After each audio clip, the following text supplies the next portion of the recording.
الفاطمہ تو بزا تو منی، فاطمہ مجھ سے. ان کا رشتہ رسول سے کے والا نہیں، ان کا رشتہ رسول سے سے والا ہے. اور درود کے والوں پہ نہیں ہوتا، درود ہمیشہ سے والوں پہ ہوتا ہے. اس شہنشاہ کے حوالے سے کچھ تاریخی غلط فہمیاں ہیں. میری کوشش تھی کہ میں مفصل مجلس پڑھتا، وقت بہت زیادہ بیت گیا. اس شہنشاہ پہ کچھ تاریخ نویسوں نے کچھ بہتان اور کچھ الزامات لگائے. میں کوشش کروں گا کہ اپنی قوم کے نوجوان ماتمیوں کے حوالے کچھ اہم پیغام ہو سکے. سب سے پہلے جب اس بادشاہ کا تذکرہ ہوتا ہے تو ایک عنوان دیا جاتا ہے اس شہنشاہ کو، صلح امام حسن. یہ لفظ یقیناً تاریخ کا حصہ ہے اور اسے تسلیم کرنا ہوگا، لیکن ہمیشہ یہ بات یاد رکھیے گا، صلح دشمن سے ہوتی ہے، دوست سے نہیں ہوتی. اور صلح کا مطلب کبھی بھی اسے تسلیم کرنا نہیں ہوتا.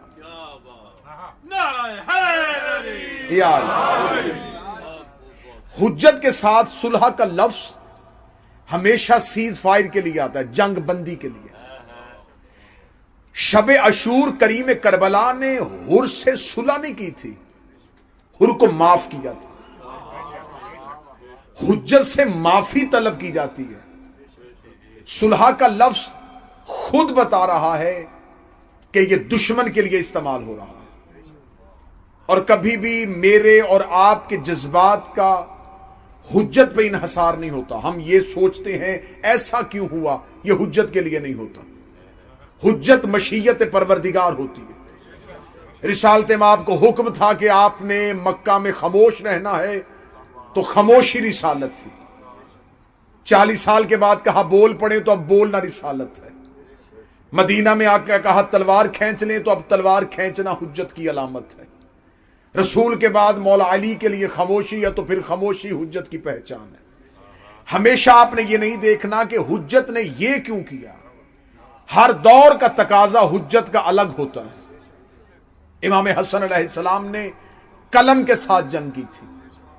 یہ جہاد بالقلم تھا. اس دور میں ناصرین کی کمی ہو گئی.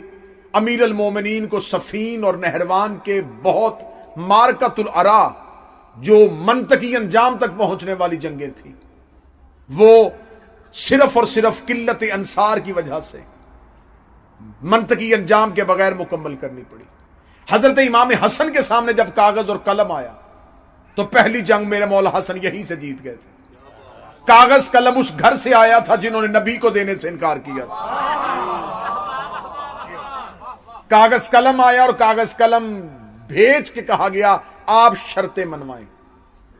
میرے مولا امام حسن کی یہ شرطیں نہیں تھیں، یہ کریم کے وار تھے جو آج بھی ملوکیت کی گردن پہ ہیں، آج بھی ملوکیت جن سے زخمی ہے. میرے مولا امام حسن نے پہلی شرط لکھی، آج کے بعد تو قرآن اور سنت پہ عمل کرے گا. یہ شرط خود چہرے سے نقاب اٹھا رہی ہے. آج کے بعد تو قرآن اور سنت پہ عمل کرے گا. دوسری شرط، آج کے بعد کوئی منبر میں بیٹھ کے میرے باب علی کو نہیں بھونکے گا. یہ شرط تسلیم کی گئی تھی. آج کہیں بھی کسی بھی منبر سے اگر علی کے خلاف بات ہو رہی ہو تو سمجھ لینا تنخواہ شام سے آ رہی ہے. آج کہیں بھی کوئی منبر علی کے خلاف استعمال ہو رہا ہو تو سمجھنا کہ امام حسن کی شرط کی خلاف ورزی ہو رہی. امام حسن نے کہا جہاں جہاں پوری دنیا میں شیعت رہتے ہیں، شیعت کے جان و مال اور عزت اور آبرو کی حفاظت کی جائے گی. مولا امام حسن نے اگلی شرط لکھائی، خمس حق سادات ہے، اسے حکومت اپنے مالی معاملات میں استعمال نہیں کر سکتی. امام حسن کی شرطیں نہیں تھی، یہ ملوکیت کی گردن پہ زخم تھے. قطن یہ نہ کوئی سمجھے کہ شاید مولا امام حسن علیہ السلام جنگ کرنا نہیں چاہتے تھے. حسن کربلا کا مقدمہ تیار کر رہے تھے. میرے مولا امام حسن علیہ السلام نے یہ شرائط لکھوا کے ملوکیت کا چہرہ زمانے کے سامنے واضح کر دیا. یہ ہے وہ ملوکیت جو اسلام کے پردے میں چھپی ہوئی تھی، جسے رسول چاہتے تھے بے آبرو کرنا، जिसे अली चाहते थे सफीन में बेआबरू करना, इमाम हसन ने चंद शर्तों के साथ बेआबरू कर दी। और यह ना कहिएगा कि मौला इमाम हसन ने जंग क्यों नहीं की, इतना शुजा था मेरा शहनशाह कि अब्बास का भी उस्ताद था। जंग सफीन सुनो, जंग जमल सुनो।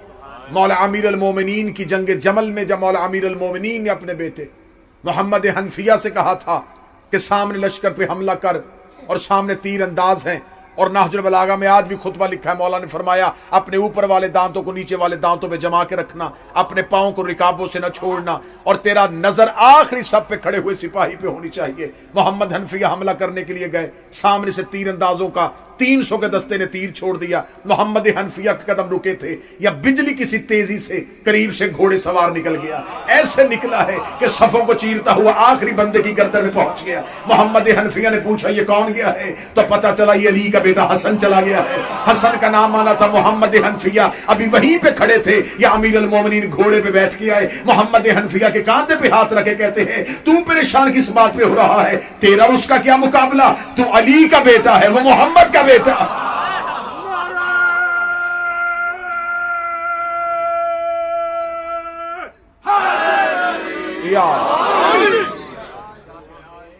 जंग सफीन में मेरे मौला हजरत इमाम हसन मुज्तबा ने जब अलमदार उस फौज में लश्कर का जनाब सरकार मालिक अश्तर थे, मौला अमीर अल मोमिनीन के जो कमांडर थे वो मालिक अश्तर थे। मौला अमीर अल मोमिनीन ने कहा कौन है जो इस सवारी को जख्मी करे। जंग जमल की बात हो रही, जब कहा ना ये जानवर नहीं बल्कि ये शैतान है, इतना कहना था मेरे मौला अमीर अल मोमिनीन का। अभी मालिक अश्तर के खैमे तक आवाज नहीं पहुंची, अभी पैगाम नहीं पहुंचा कि अली चाहते हमला हो, या मौला इमाम हसन ने हमला कर दिया और जाके ऊंट की दाईं आंख में नेजा मारा। मालिक अश्तर को खबर पहुंची कि मौला हसन मैदान में चले गए, तो किताबें कहती है मालिक अश्तर ने घोड़े पे जीन नहीं रखी, घोड़े की नंगी पुष्ट में सवार हो गए और मौला हसन के पीछे घोड़े को दौड़ाया। जब देखा तो मौला हसन जंग से वापस पलट रहे थे, कदमों पे हाथ रखे कहा शहजादे नौकरों के होते हुए आप क्यों गए। ये वो मार के थे जो सरकार अकेले मौला इमाम हसन ने, वक्त के दामन में वुसअत नहीं, अकेले मौला इमाम हसन ने सफीन में फुरात का घाट खाली करवाया था। पूरी बहादुरी तो मैंने एक ही जुमले में बंद कर दी थी कि अब्बास जिसका शागिर्द था। जंग में और जहाद में फर्क होता है। जंग लड़ने को कहते हैं, जहाद सिर्फ मासूम जानता है। कदरदान बंदे बैठे, मैं एक जुमला कहने लगा हूं, खसूसन कदरदानों से तवज्जो चाहूंगा। जंग और जहाद में इतना फर्क है जितना फाके और रोजे में होता है। देखने में एक जैसे होते हैं, नतीजा मुख्तलिफ होता है। फाके में भी भूखा रहा जाता है, रोजे में भी भूखा हो रहा है, लेकिन फाका मर्जी से होता है, रोजा अल्लाह की मर्जी से होता है। यही फर्क जंग और जिहाद में होता है। एक और मिसाल दे देता हूं। एक छुरी डाकू के हाथ में होती है, वही डॉक्टर के हाथ में होती है। डाकू चलाता है जिंदगी छीनने के लिए, डॉक्टर चलाता है जिंदगी देने के लिए। तलवार गैर मासूम के हाथ में हो तो जंग होती है, हुज्जत के हाथ में हो तो जिहाद होता है।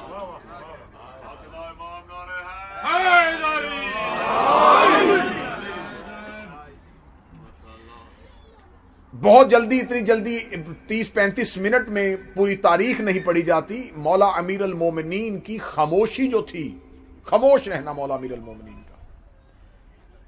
देखिए रिसालत माब सल्लल्लाहु अलैहि वसल्लम ने मक्का के काफरों के साथ जब सुलह नामे पे दस्तखत किए थे, तो उस वक्त भी चंद जाहिलों ने कहा था यह रिसालत माब ने कैसा मुआहिदा कर लिया, ऐसा नहीं करना चाहिए था।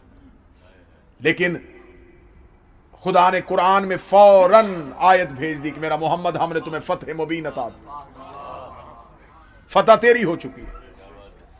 रिसालत माब ने मक्का में देखे पंजतन पाक में शहजादी कौनैन से शहजादी कौनैन को हटा के 4 मर्द हैं, रिसालत माब अमीर अल-मोमिनीन जनाब हसन और जनाब हुसैन। इनमें 2 ऐसे हैं जिन्होंने मिसाली शुजात दिखाई है। मसलन अमीर अल-मोमिनीन की शुजात पे दूसरा सवाल ही पैदा नहीं होता, कुछ पूछ ही नहीं सकता कि अली कैसे लड़ते थे या अली कितने शुजा थे। मौला इमाम हुसैन की शुजात पे भी बात नहीं हो सकती। पीछे 2 हस्तियां बच गई, रिसालत माब और इमाम हसन। उन 2 की शुजात तलवार के साथ नजर आ रही है, इन 2 की शुजात मुआहिदे के साथ नजर आ रही है। इतना रश हो गया था इस्लाम में कि मुनाफिक निकालने मुश्किल हो गए थे। खुदा ने कुरान में पूरी सूरत भेज दी थी, सूरह मुनाफिकून। देखे काफिर की एक ही शक्ल होती है, खुदा ने एक ही सूरत भेजी काफिरून। मुसलमान की एक शक्ल होती तो एक ही सूरत आती मुस्लिमून। मुसलमानों के लिए खुदा को 2 सूरतें भेजनी पड़ी, एक मोमिनून एक मुनाफिकून। मुनाफिक और होता है, ये इस्लाम में जाता है, पहचाना नहीं जाता। तोता सब्ज पत्तों में बैठा हो तो पता नहीं चलता, मुनाफिक मुसलमानों में बैठा हो तो पता नहीं चलता। रिसालत माब का दौर था इस्लाम की तबलीग का दौर। मुनाफिकीन का रश हो गया, खुदा ने कहा गदीर में अली की विलायत का ऐलान कर।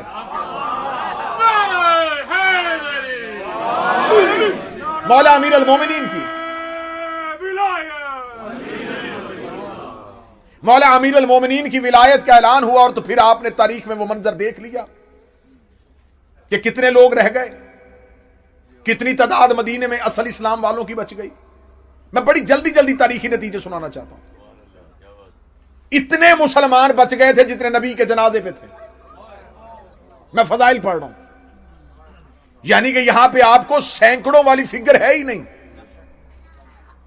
आप उंगलियों पे गिन सकते हैं कि इतने अफराद बच चुके थे। फिर हम रिसालत माब के बाद जब विलायत अली ने पहला हमला करके, विलायत अली यानी कि ऐलान गदीर ने मोमिनून और मुनाफिकून की पहचान करवा दी थी। अमीर अल मोमिनीन की खामोशी क्या थी? जो अली खैबर और खंदक में लड़ सकते थे, वो चाहते बाद रसूल तलवार उठाते। कौन आता अली के मुकाबले पे? कैसे ना तख्त अली को दिया जाता। जब एक शख्स ने आके अमीर अल मोमिनीन से कहा, वो तख्त पे बैठ गए और आपसे हुकूमत छीन ली, अली ने मुस्कुरा के फरमाया, क्या उसका हाथ अर्श पे पहुंच गया है? क्या अब दरवाजे उन पे फरिश्ता आना शुरू हो गया है? क्या खुदा ने आयत ततहीर उनके लिए उतार दी है? क्या जन्नत के सरदार उनके बेटों को बना दिया गया है? क्या खातून जन्नत उनकी घर की किसी औरत को बना दिया गया है? क्या उनकी मोहब्बत से जन्नत और जहन्नम का फैसला होगा? क्या साकिया कौसर उनमें से किसी को बना दिया गया है? क्या शाफ़े महशर उनके घर में आ गया है? क्या कोई नुक्ता बाय बिस्मिल्लाह बन गया है? क्या कोई हबीबुल्लाह बन गया है? क्या कोई हबीब रसूल बन गया है? कहने लगे ऐसा तो कुछ नहीं हुआ। अली मुस्कुरा के फिर मुझसे छीना क्या गया है?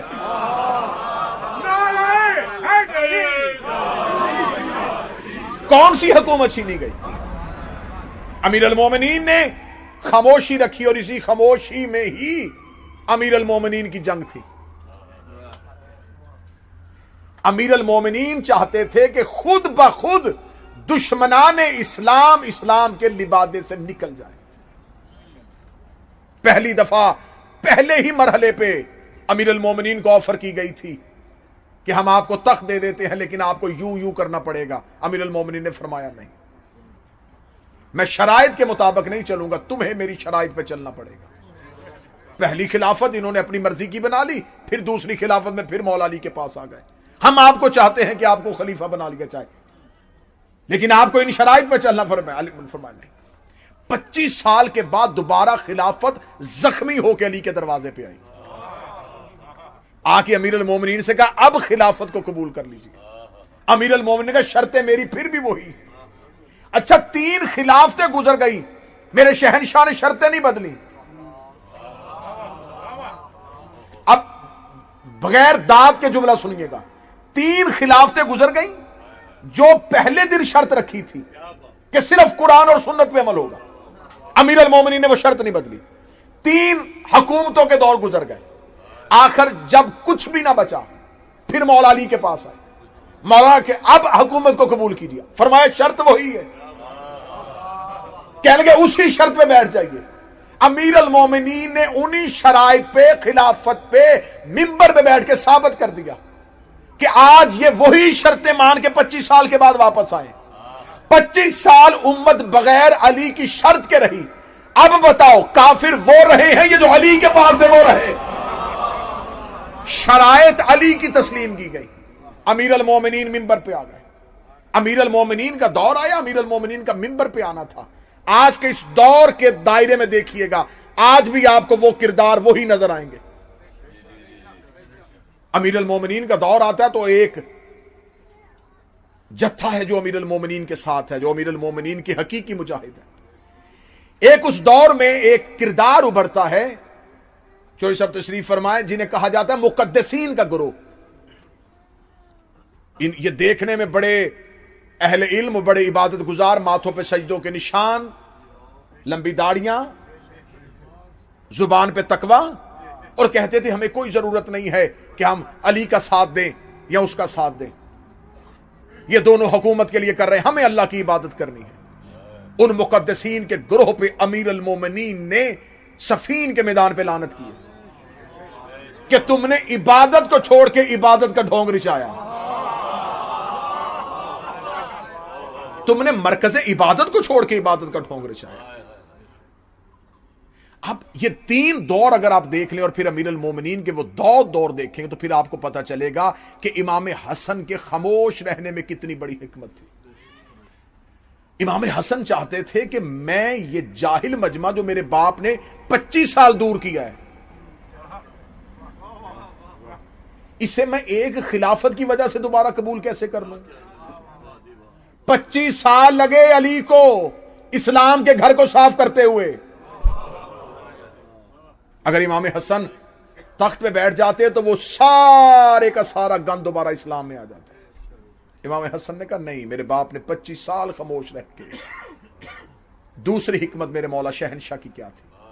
دوسری حکمت کیا تھی؟ جو جنگ کریم کربلا نے کی وہ قیام امام حسن بھی کر سکتے تھے, لیکن کربلا کو جوان ہونے میں بھی 10 سال باقی تھے. کاش کوئی قدردان ہوتا جملے کا تو جملہ سنتا. ابھی کربلا مکمل جوان نہیں ہوئی تھی. امام حسین علیہ السلام نے بھی مہلت دی تھی, مولا حسن نے بھی 10 سال کی مہلت دی. جاؤ 10 سال کی مہلت ہے تمہیں, 10 سال کی مہلت دیتا ہوں, 10 سال کے بعد پھر ہم میدان میں آئیں گے. کیونکہ ابھی قاسم جوان نہیں تھے, ابھی اکبر کا جوبن نہیں تھا, ابھی اصغر دنیا میں آئے نہیں تھے. اگر مولا امام حسن چاہتے تو عباس کو لڑا سکتے تھے, لیکن میرے کریم نے 10 سال کی امامت کی مہلت نہیں لی, 10 سال کی امت کو مہلت دے دی. 10 سال کی مہلت کا دینا تھا. پھر ہر دور میں حجت کے پاس نام نہاد محبت کرنے والوں اور دعویٰ کرنے والوں کا رش تو تھا, لیکن ناصرین کی قلت تھی. مدائن میں اس امام کو تنہا کر دیا جاتا ہے جس نے